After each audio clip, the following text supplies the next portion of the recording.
Alam Terkembang Jadi Guru oleh A.A. Nafis.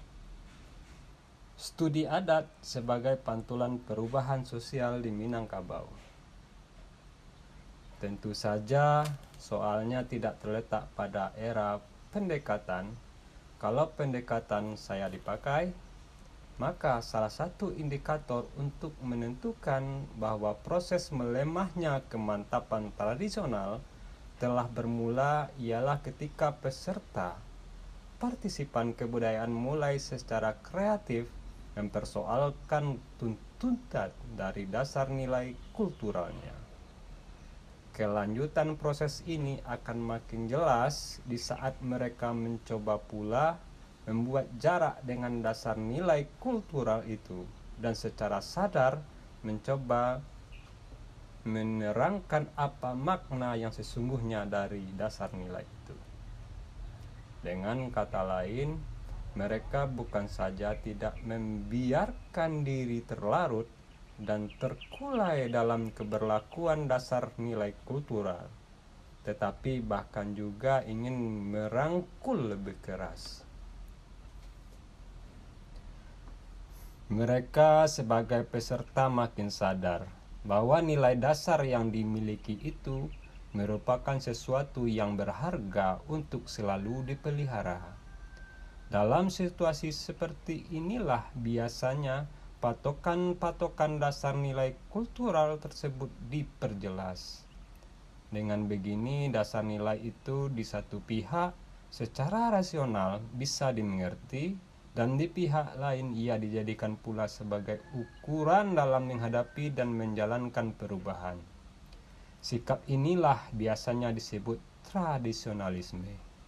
Perubahan yang terjadi semestinya lah berlandaskan pada kelanjutan berlakunya tradisi. Tentu bisa diduga bahwa tradisionalisme mengandung unsur-unsur konflik yang kadang-kadang juga tak terlalu mudah diatasi. Sampai di manakah perubahan itu masih sah tanpa mengorbankan keberlanjutan berlakunya nilai-nilai dasar tradisional? Sebaliknya, revisi apakah yang harus dilakukan untuk meniadakan akibat negatif dari perubahan struktural, baik yang bersumber dari dalam ataupun yang dipaksakan dari luar? Maka berbagai pasangan konflik pun bermunculan. Masyarakat yang sedang mengalami proses detradisionalisasi seakan-akan merupakan jaringan konflik yang saling berkaitan. Namun jarang suatu konflik yang demikian sentral sehingga mengancam polarisasi sosial yang keras. Sebab konflik yang satu antara dua golongan pendapat bisa dilunakkan oleh konflik yang lain ketika komposisi dari pro dan kontra telah berbeda. Jadi sesungguhnya kemajemukan konflik bukan saja bisa merupakan faktor pembendung proses disintegrasi sosial, tetapi juga menjadi unsur yang sangat menentukan bagi terjaganya integrasi. Karena itulah proses detradisionalisasi ini suatu proses yang berlangsung lama.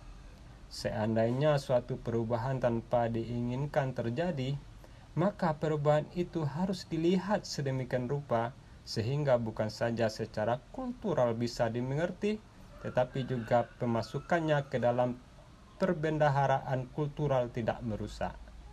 Dengan ini, kaos ingin dihindarkan, dan dengan ini pula keberlakuan yang berlanjut dari nilai tradisional ingin dipertahankan. Tentu saja apa yang saya bicarakan di atas lebih merupakan suatu gejala intelektual. Kesemuanya telah merupakan pergumulan para cendekiawan, para peserta kebudayaan yang paling sadar untuk selalu ingin memberi makna terhadap dunia sendiri dan yang mengitari diri. Meskipun gagasan di atas memberi kesan bahwa saya ingin memberikan bentukan teoritis terhadap gejala yang dihadapi masyarakat tradisional ketika berhadapan dengan perubahan struktural yang terjadi. Tetapi saya tidaklah bertolak dari pemikiran spekulatif Hal-hal di atas berasal dari hasil observasi saya atas peristiwa sosial kultural Sumatera Barat di abad 20 ini. Tentu saja situasi itu tidaklah muncul begitu saja. Gerakan Padri yang kemudian meletus menjadi perang saudara yang terjadi di awal abad 19 telah memaksa masyarakat Minangkabau merevisi lagi definisi dari dunianya. Dari alam Minangkabau, bagaimanakah hal-hal yang paradoksal dari dasar kultural harus secara kreatif diselesaikan? Pencarian definisi yang sesuai ini tidaklah sekedar usaha untuk menemukan dasar ideologi yang baru yang bisa selesai pada tingkat formalnya. Definisi baru tersebut langsung menyentuh hal-hal yang bersifat struktural. Meskipun permunian kehidupan keagamaan merupakan tujuan utama gerakan Padri, pada akhir yang ingin ditemukan ialah suatu alam Minangkabau yang baru, yang diredai dan yang hak. Saya tak tahu bagaimana jadinya Minangkabau jika Belanda tak campur tangan dalam perang Padri ini. Tetapi sementara perang itu mengalami transformasi dari pergolakan kultural menjadi perang kolonialisme. Suatu definisi baru makin memperlihatkan dirinya. Alam Minangkabau tidak saja harus dianggap sebagai dunia yang berlandaskan adat dan Islam, tetapi hierarki dari keduanya telah pula diperjelas. Tidak lagi adat dan Islam yang paling mendukung, tetapi adat bersandar syarak bersandar kitabullah. Selanjutnya dikatakan bahwa agama mengata, adat memakai. Maka sejak itu pemantulan struktural dari definisi kultural ini adalah merupakan salah satu tema pokok dalam sejarah Minangkabau. Dari sudut kekuasaan dan kewenangan, rumusan kultural ini mempertanyakan wibawa siapa yang harus lebih berfungsi dan kata siapa yang harus lebih memutus. Pemasukan unsur keulamaan ke dalam struktur kekuasaan yang diwujudkan dalam keanggotaan di dalam balai adat ternyata hanyalah merupakan pelebaran dari elit kekuasaan. Sedangkan esensi keulamaan tertinggal di luar.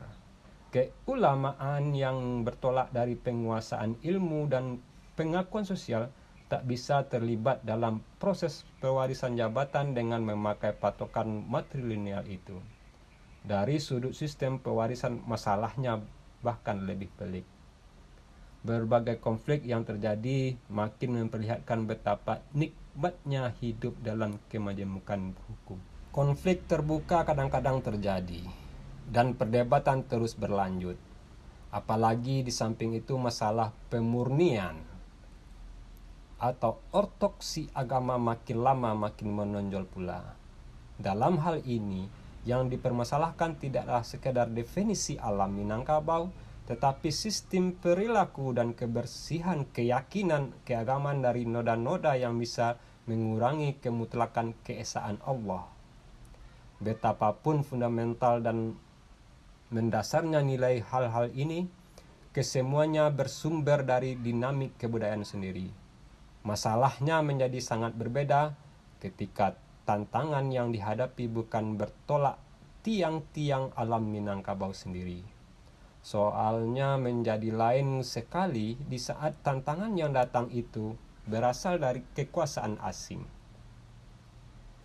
Perang Padri ternyata tidak saja berakhir dengan didapatkannya suatu definisi baru tentang alam Minangkabau, yang serta-merta juga menuntut pemecahan dalam sistem sosial dan hukum.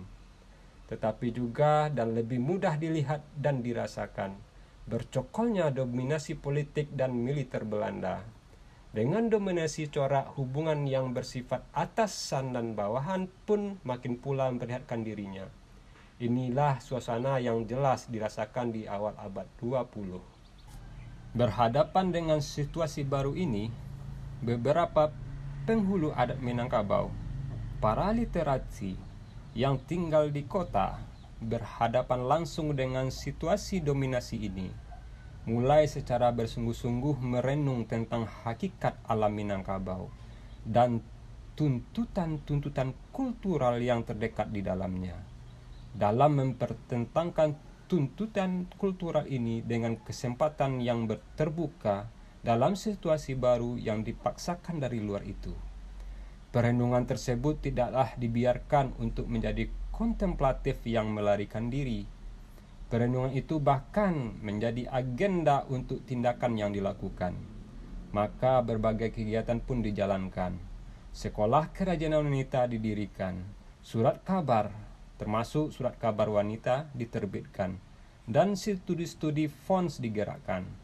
Pada waktu itu barangkali tak ada kata yang lebih populer daripada kemajuan dalam tanda petik, dan demi mencapai dunia maju dalam tanda petik. Bukankah Minangkabau masyarakat matrilineal? Kalau begitu, mestinya lah wanita bersekolah. Bukankah tuntutan bagi putra Minangkabau untuk meninggikan semarak Gunung Merapi? Sebab itu mengapa tidak terjun dalam perlombaan untuk mendapatkan kemajuan?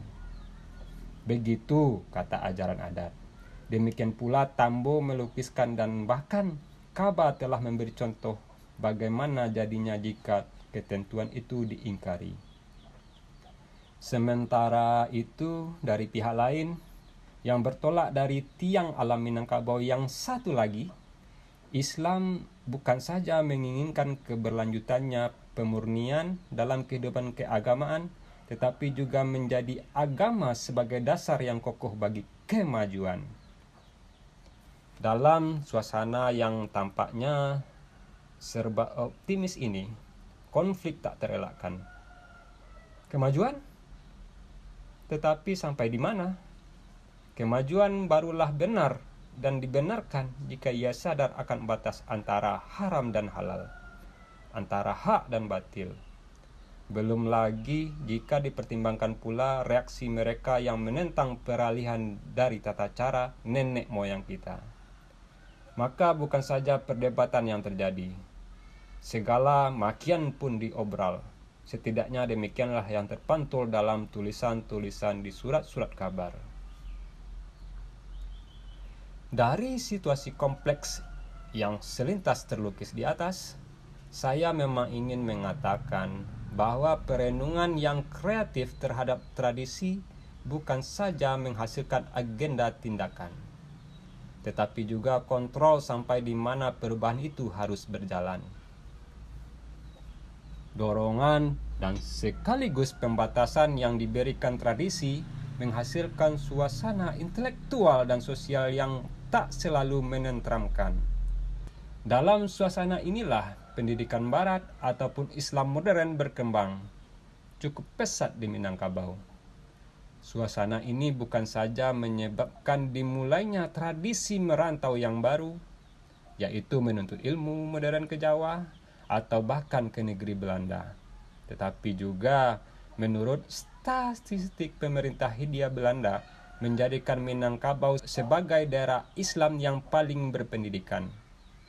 Namun suasana ini juga yang melatar belakangi berbagai kegiatan politik, mulai dari pemberontakan kecil 1908 dan yang dibesar-besarkan dengan sebutan pemberontakan komunis Silungkang 1927 sampai dengan aktivitas partai-partai radikal di tahun 1930-an.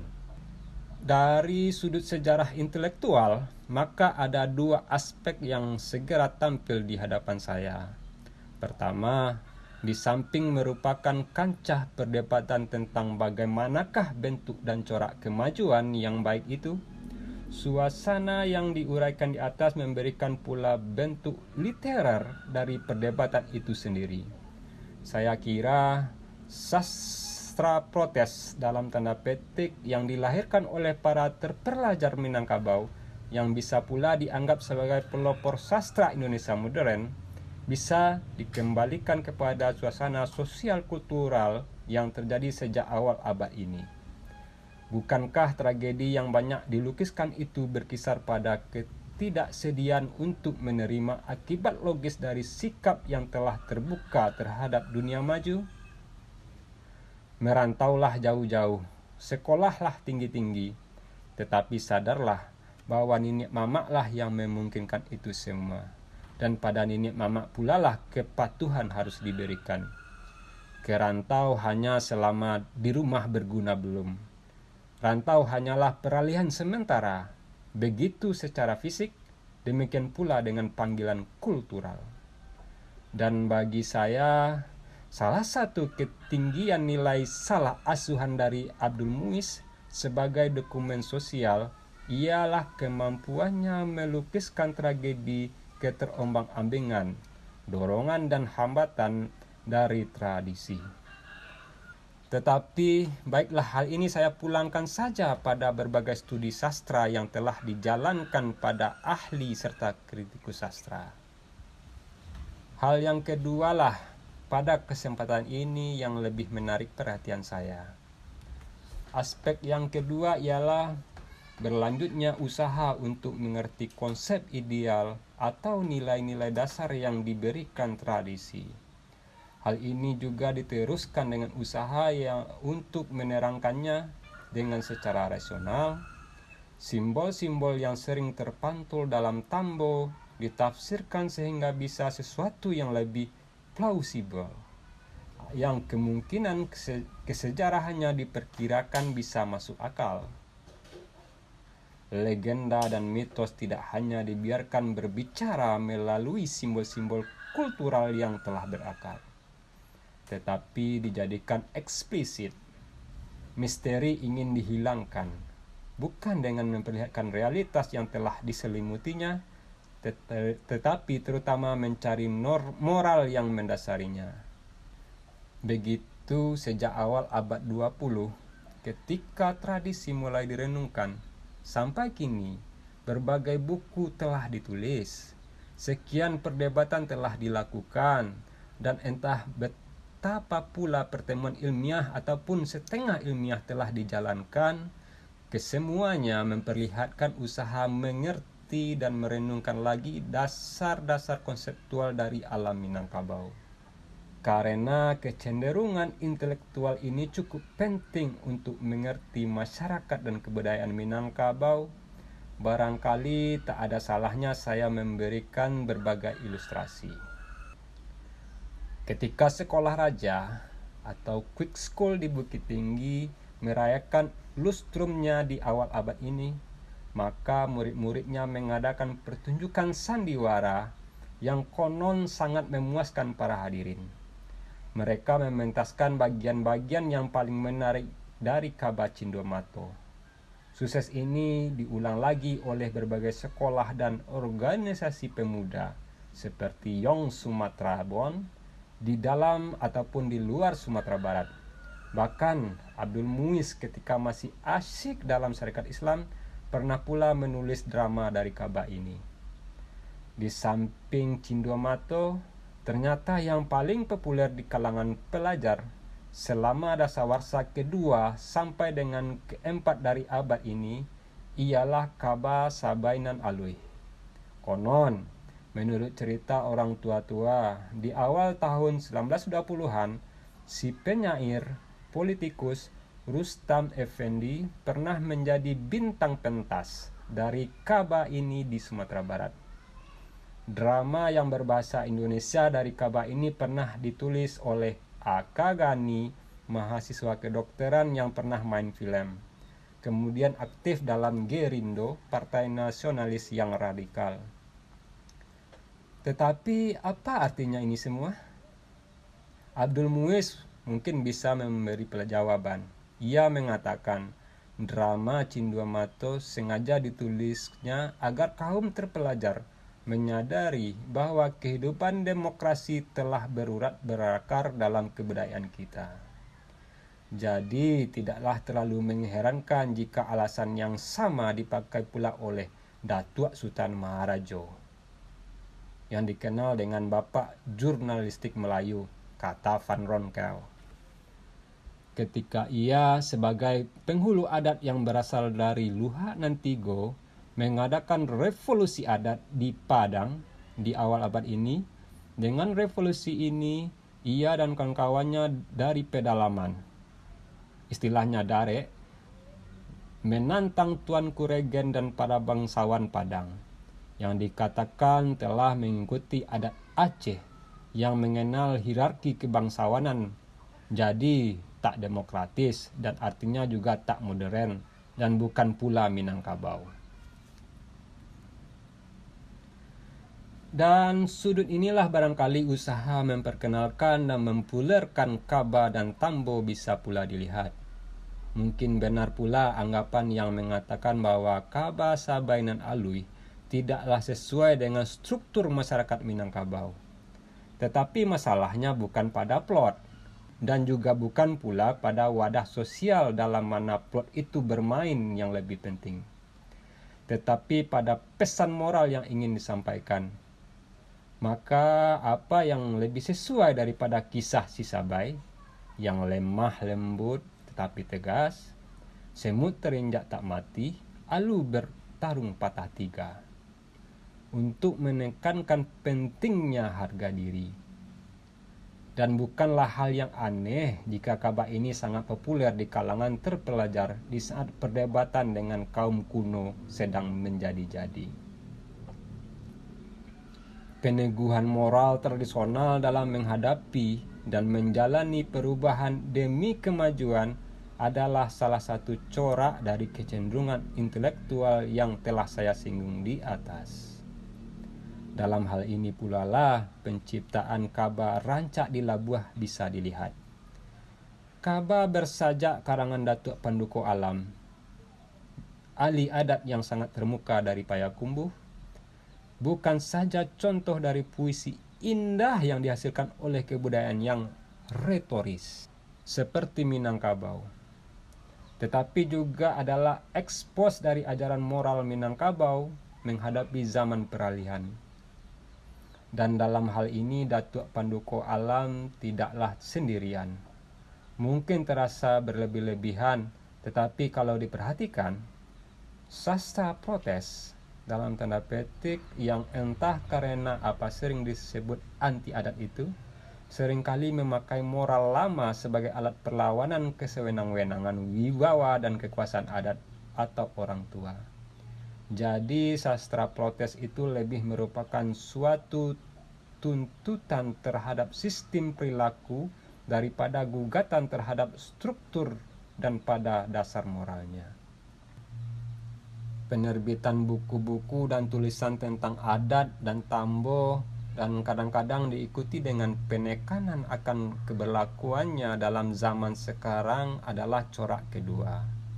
Dengan dasar inilah antara lain Datuk Sultan Maharajo menerbitkan surat kabar utusan Melayu 1913 sampai 1922, Sunting Melayu 1915, surat kabar wanita yang resminya dipimpin oleh putrinya Ratna Juwita dan Rohana Kudus dalam kurung Kartini dari Sumatera. Dalam kedua surat kabar tersebut, Datuk ini dan kawan-kawannya tak henti-hentinya menggauli adat Minangkabau sebagai pola ideal untuk bertindak dan memperlihatkan keagungannya dalam menghadapi zaman baru. Dalam surat kabar utusan Melayu, diskusi adat diadakan antara para ahli adat. Dalam surat kabar ini pula, Datuk Sultan Maharajo menyerang para terpelajar barat yang telah melepaskan pusaka nenek moyang kita, Datuk Perpatian dan Sabatang dan Datuk Katumanggungan, perumus legendaris dari adat Minangkabau. Datuk Sultan Maharajo, pendiri pertama dari Partai Adat, adalah pula pelopor dalam usaha memperkenalkan norma adat dan tambo alam Minangkabau kepada masyarakat yang mengenal tulis baca. Hal ini pula lah yang dilakukan oleh Datuk Sanggono Dirajo.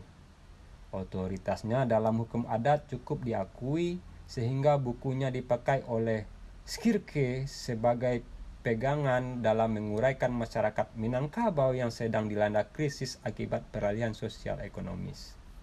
Dengan gaya yang berbeda dan temperamen yang tak pula sama, serta corak aktivitas juga berlainan, saya kira Datuk Sultan Maharajo dan dari Suli Air, Datuk Panduko Alam dari Payakumbuh, dan Datuk Sanggono Dirajo dari Sungayang Batu Sangkar adalah 3 dari tokoh literasi Minangkabau yang paling kreatif pada perempat pertama abad ini. Setidaknya merekalah yang mempelopori dalam usaha perumusan moral, ajaran, dan hukum adat Minangkabau dengan memakai media modern dan dengan sadar pula mengarahkan pembicaraan mereka yang sedang mengalami proses urbanisme. Dengan begitu mereka, terutama Datuk Maharajo, yang tak pernah sempat menyelesaikan satu pun buku yang lengkap, dan Datuk Sanggono Dirajo yang menulis beberapa buku, meletakkan dasar bagi penulisan adat Minangkabau yang modern, tetapi kecenderungan yang sangat keras Datuk Sultan Maharajo untuk menandakan identifikasi adat dengan ajaran tarekat, antara lain Martabat 7, serta kecurigaannya terhadap segala pikiran dan perubahan yang dianggapnya telah menodai adat yang sesungguhnya, menyebabkan ia terlibat dalam perdebatan yang tak henti dengan golongan kalangan muda, yaitu para reformis Islam dan pemuda terpelajar Barat. Usaha Datuk Sanggono Dirajo untuk memperkenalkan kategorisasi baru tentang adat dan menghilangkan misteri dari Tambo sehingga diharap agar lebih merupakan suatu sejarah, serta merta mendapat tanggapan yang keras dari bapaknya Buya Hamka, Abdul Karim Amrullah Al-Danawaj, atau Dr. Syekh A. Karim Amrullah. Ulama ini menentang kategori-kategori adat yang dikemukakan oleh Datuk Sanggono Dirajo, yang menurut pikirannya seakan-akan melupakan proses Islamisasi yang berkelanjutan dalam dunia pemikiran adat. Ia juga mengejek usaha rekonstruksi sejarah dari Tambo, yang dirasakannya bukan sajalah salah dari sudut kenyataan historis, tapi juga tak benar dari sudut logika. Masa awal dari usaha peneguhan adat di saat perubahan sosial yang dirasakan telah memperlihatkan akibatnya. Memang dipenuhi oleh perdebatan. Masalahnya bukan saja sekedar untuk mempertahankan adat lama pusaka usang, tetapi juga menemukan moral tradisi yang lebih sesuai. Ketika berbagai ketentuan hukum adat sudah tak lagi berlaku, dahulu adat nan bapakai, kini rodi nan paguno. Dan di saat pranata kekuasaan adat telah makin tak berarti, maka keinginan untuk merangkul adat sebagai simbol dari Keminangkabauan makin mendesak. Dalam usaha ini, pluralisasi sosial yang telah bermula sebagai akibat langsung dari dominasi politik dan ekonomi Belanda juga menimbulkan dirinya. Inilah salah satu faktor terjadinya perdebatan tersebut. Jadi yang dihadapi para pendukung adat bukanlah sekedar situasi kultural yang makin berubah, tetapi juga telah adanya kelompok-kelompok sosial tertentu yang memang masih sangat kecil, yang mengasingkan keabsahan mereka sebagai perumus adat yang sesungguhnya. Apa yang harus mereka lakukan tidak sekedar perekaman kembali dasar-dasar ideal adat dan perumusannya yang lebih sistematis, tetapi juga proses ideologisasi adat.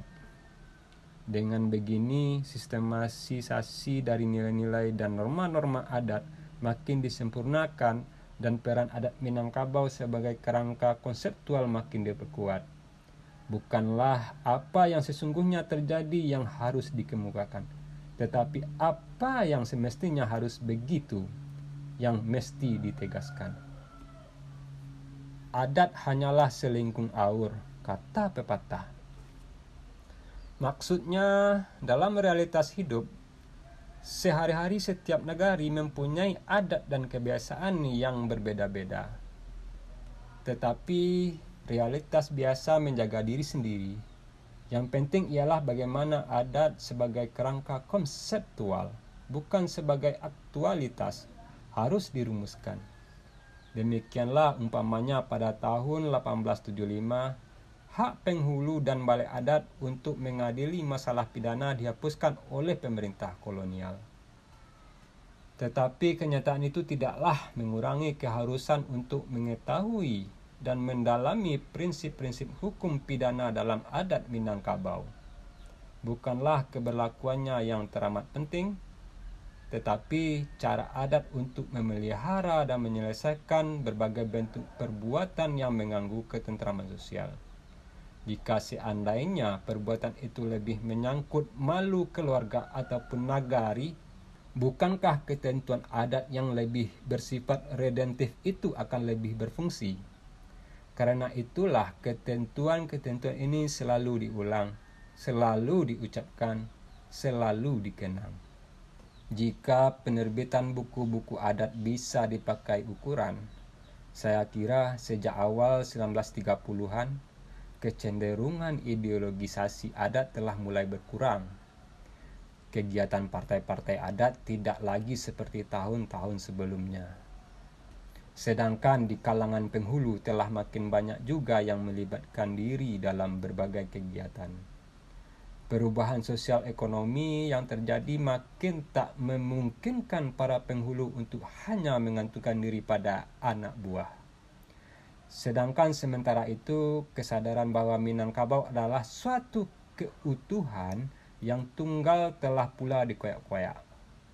Bukan saja Islam yang menjadi dasar yang paling fundamental dari Perminangkabauan tak bisa terlepas dari sifat citanya yang universal, tetapi juga pergerakan nasionalisme yang melanda Minangkabau sejak pertengahan tahun 1920-an.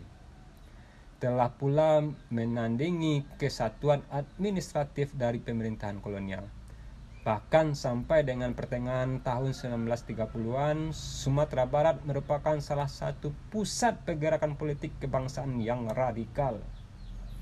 Di saat ini, nagari-nagari yang secara formal tetap berada di bawah pemerintahan para penghulu dengan balai adat mereka, dimasuki oleh partai dan organisasi sukarela.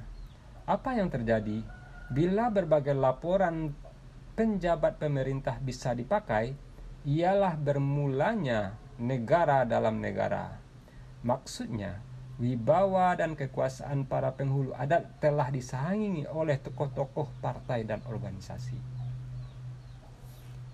Dalam suasana seperti ini, tidaklah terlalu mengherankan bahwa salah satu corak yang paling menonjol dari penulisan tentang adat Minangkabau ialah makin naiknya kecenderungan informatif dan berkurangnya sifat ideologis. Sifat argumentatif makin berkurang dan kedudukan Islam atau Kitabullah sebagai dasar segala-galanya makin diperkuat. Yang menarik juga ialah bertambah banyak para penulis buku-buku adat, terutama yang memakai tambo sebagai ancang-ancang penulisannya, untuk mempergunakan informasi yang memang tak terlalu mendalam dari hasil penemuan sarjana-sarjana asing. Maharaja Alif yang konon Raja Minangkabau di abad 17 mulai dikenal sebagai pengaruh laporan von Basel dari abad ke-18 yang dimuat dalam Ensiklopedia van Nederlands-Indië. Demikian juga halnya dengan nama Aditya Warman, pangeran dari Majapahit yang menjadi raja di Minangkabau di abad ke-14. Di samping itu, peristiwa-peristiwa historis yang terjadi sejak Perang Padri mulai pula dipertimbangkan. Dari sudut hukum adat, sebagian dari buku-buku tersebut secara populer mengutip pula pendapat atau klasifikasi yang diperkenalkan oleh ahli hukum adat Van Vollenhoven dan sebagainya. Dalam kelompok yang ingin lebih mengilmiahkan penulisan tentang adat Minangkabau ini bisa disebut antara lain Datuk Batuah Sango, Aman Datuk Majo Indo, Datuk Maruhum Batuah dan Bagindo Tanameh, M. Rasid Manggis Datuk Rajo Panghulu, Darwis Tahib dan Idrus Hakimi Datuk Rajo Panghulu. Bertolak dari keinginan untuk lebih memperkenalkan Minangkabau dengan berbagai aspek adat dan kebudayaannya, buku-buku yang ditulis para ahli ini juga beranjak dari pemikiran yang Minangkabau sentris, dengan arti bahwa penulisan beranjak dari asumsi dasar akan keabsahan tradisi dan alam pikiran Minangkabau. Jadi para penulis itu seperti para pendahulunya adalah juga literasi. Justru dalam hal ini ialah sifat kreatif mereka kelihatan. Bagaimanakah harus diselesaikan penemuan ilmiah barat dengan tradisi sejarah Tambo? Bukankah metodologi dalam penyesuaian yang penting, tetapi keutuhan gambaran tradisi yang harus tetap terjaga? Dengan begini, buku-buku tersebut sangat berharga sebagai gambaran dari pemikiran literasi Minangkabau tentang masyarakat dan zaman lampau. Mereka memberi informasi dan tanpa harus bersifat defensif, memperlihatkan keberlanjutan validitas dari nilai dan norma dari alam Minangkabau. Khusus mengenal hal yang belakangan ini, barangkali buku yang ditulis oleh Profesor Nasrun bisa dianggap salah satu puncak dari dalam tradisi penulisan modern Minangkabau. Dalam bukunya, Profesor Nasrun dengan sistematis dan menarik mencoba menghidupkan kembali kebesaran nilai filosofis yang inheren dalam ajaran adat Minangkabau. Ia memang tidak mempunyai orisinilitas seperti Datuk Pendopo Alam, si penulis Rancak di Labuh, atau Datuk Sultan Maharajo, tetapi dengan menempatkan dirinya sebagai perantara antara kebijaksanaan adat yang telah dirumuskan dengan para pembaca. Profesor Nasrun, seorang ahli hukum tata negara, berhasil dengan baik membuat interpretasi tentang ajaran adat, dan untuk ini ia pun mengadakan pula semacam studi perbandingan. Hal-hal yang telah saya bicarakan di atas adalah sekedar cuplikan selintas dari sejarah pemikiran Minangkabau tentang dirinya, tentang dunianya. Tentu saja di samping mereka yang ingin memperlihatkan keberlanjutan nilai-nilai Minangkabau, bukan tak terdapat pula yang menyaksikan. Salah satu tulisan yang pernah menghebohkan ialah buku kecil Hamka yang berjudul Adat Minangkabau Menghadapi Revolusi. Ditulis di tahun 1946. Sudah bisa diduga bahwa buku ini lebih merangsang semangat revolusioner daripada mempertanyakan nilai dasar keminangkabauan. Buku ini lebih mengecam struktur kekuasaan adat yang pernah dibina oleh pemerintah kolonial dan kebiasaan-kebiasaan yang dianggap tak lagi sesuai dengan zaman perjuangan. Mungkin terasa agak berlebih-lebihan, tetapi buku ini lebih membayangkan hubungan cinta dan benci yang kadang-kadang sangat aneh antara perantau dengan negeri kelahiran. Kritik terhadap struktur dan nilai adat lebih banyak muncul dalam obrolan di warung atau lapau yang kadang-kadang berfungsi sebagai balai rendah, pembanding semua tata dan norma yang dibelai-belai oleh balai adat, tempat para nenek mamak bermusyawarah.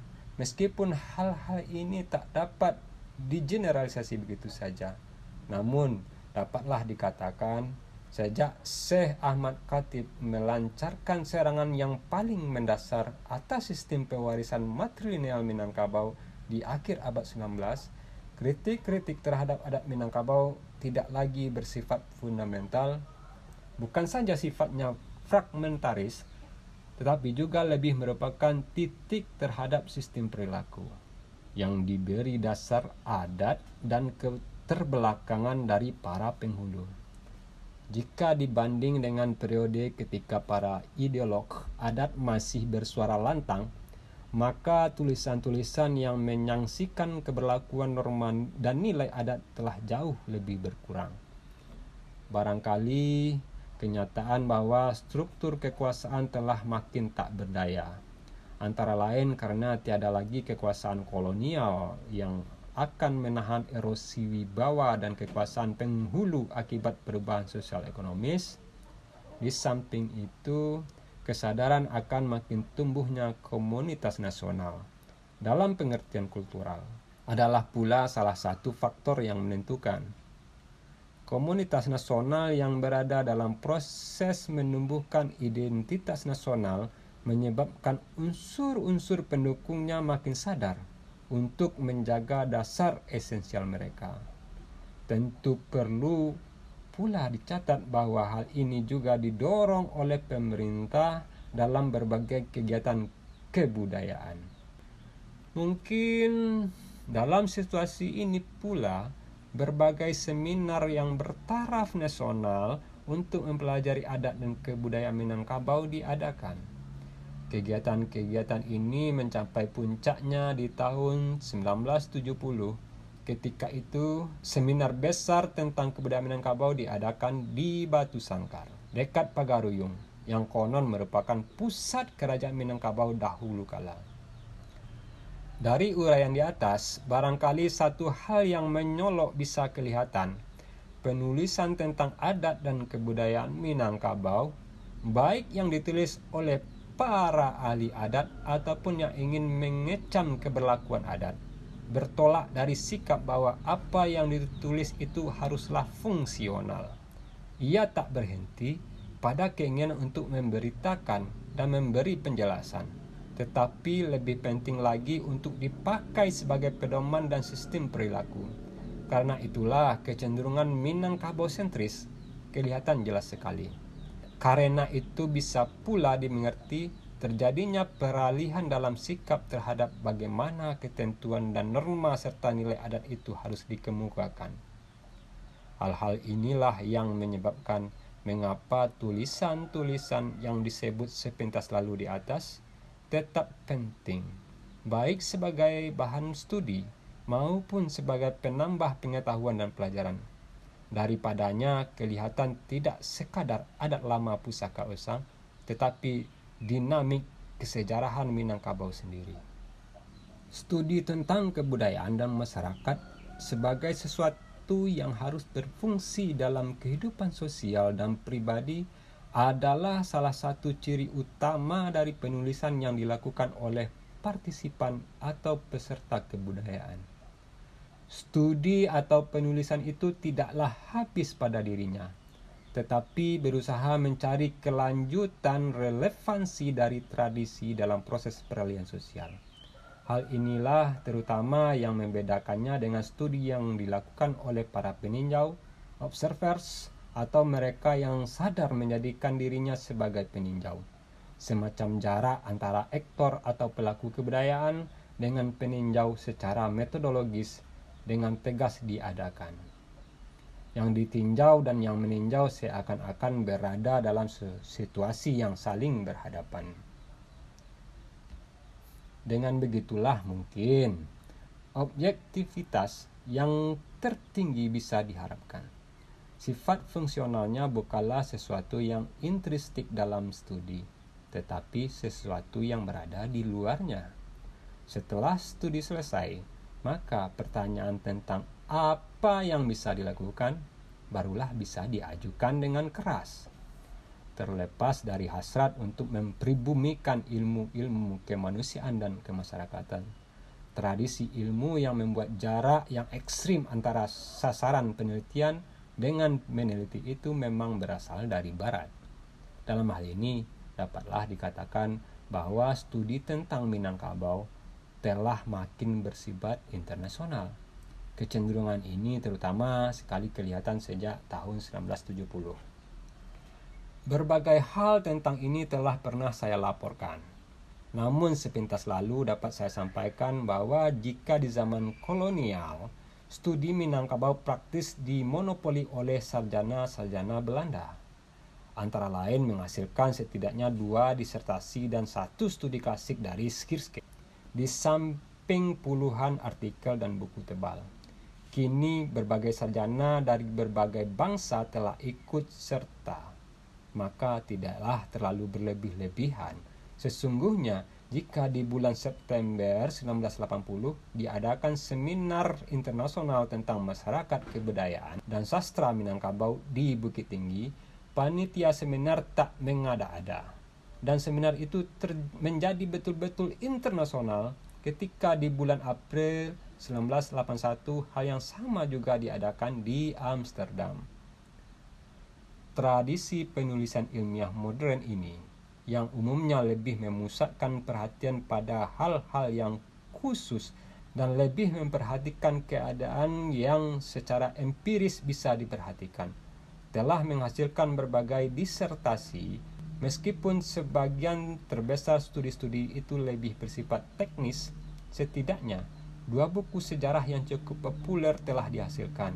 Yang pertama ialah buku yang dikerjakan oleh M.D. Mansur dan kawan-kawan, yang mencoba menyelusuri sejarah Minangkabau dari masa prasejarah sampai periode mutakhir. Yang kedua dan juga lebih berhasil ialah karya Rusli Amran, yang hampir secara eksklusif mempergunakan sumber-sumber tercetak di Belanda, meskipun dikerjakan oleh seorang yang resminya tidak mendapat latihan dalam ilmu sejarah. Buku ini adalah buku sejarah berkisah, naratif, terlengkap dari zaman Hindu sampai 1833 yang pernah diterbitkan. Kelemahan dari buku ini ialah keengganan penulisnya mempertimbangkan sumber asli dan belum sempatnya ia menggarap arsip-arsip. Demikianlah secara sepintas lalu peta bumi dalam tanda petik penulisan adat dan kebudayaan Minangkabau.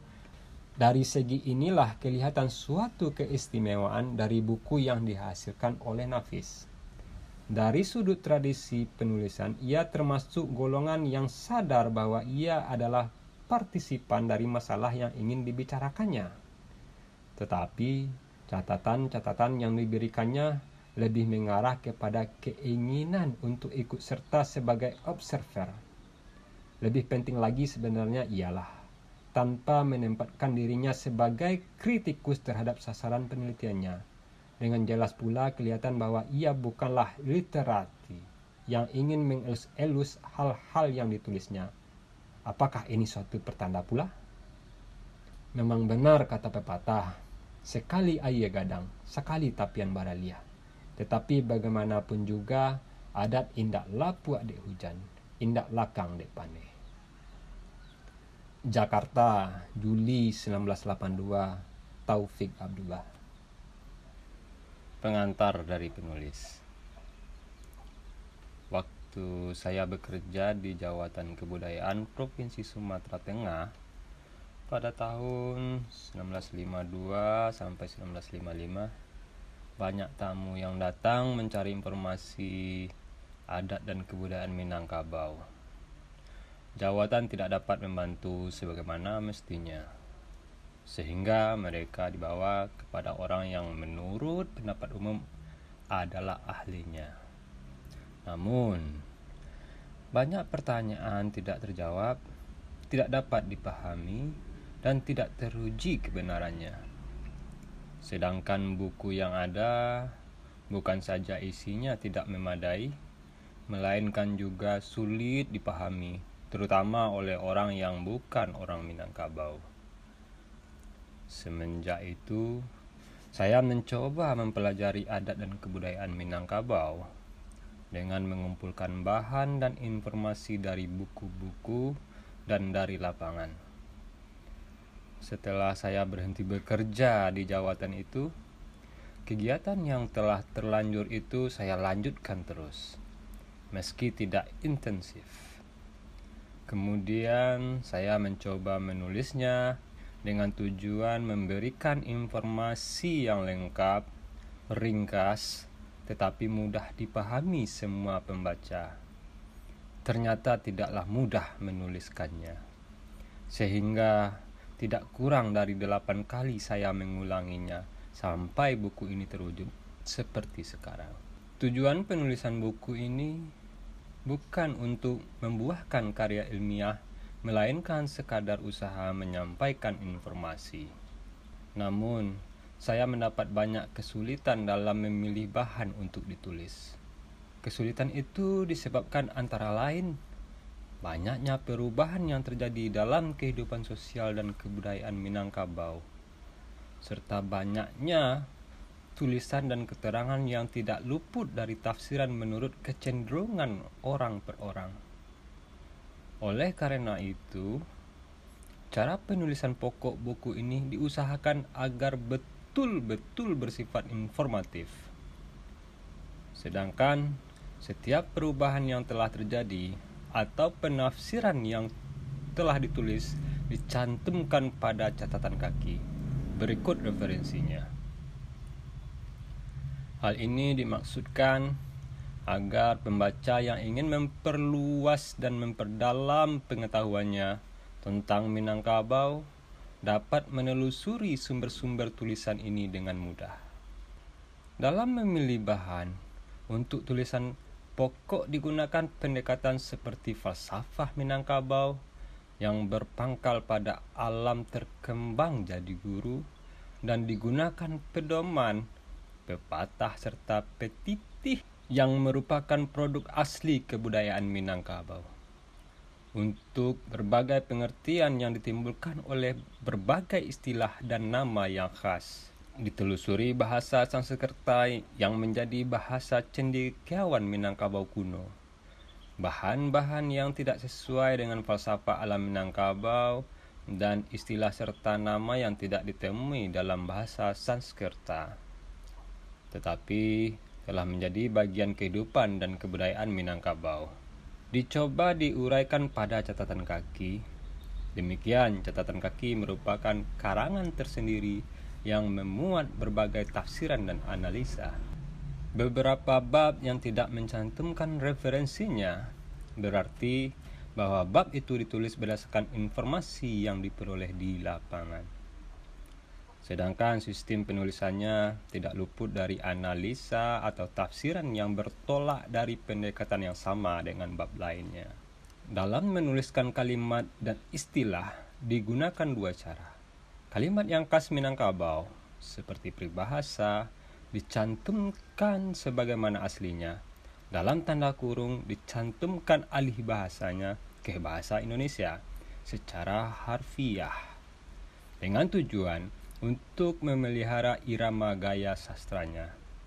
Kemudian barulah diberikan penafsirannya. Mungkin penafsiran ini tidak cukup memuaskan karena terlalu pendek. Sedangkan penafsiran yang memuaskan mungkin akan menjadikan uraian yang panjang, dan hal itu tidaklah menjadi rujukan buku ini. Sedangkan nama dan istilah yang dijadikan nama ditulis dalam bentuk yang telah umum dipakai penulis lainnya. Dengan mencantumkan gambar-gambar yang diperlukan, diharapkan buku ini dapat memberikan informasi yang memuaskan dan juga dapat menjadi pengantar untuk mengenal serta memahami adat dan kebudayaan Minangkabau. Akhirnya, kepada semua teman yang telah membantu dan mendorong saya menulis dan menyelesaikan naskah buku ini, saya menyampaikan terima kasih. Padang, 5 Januari 1982.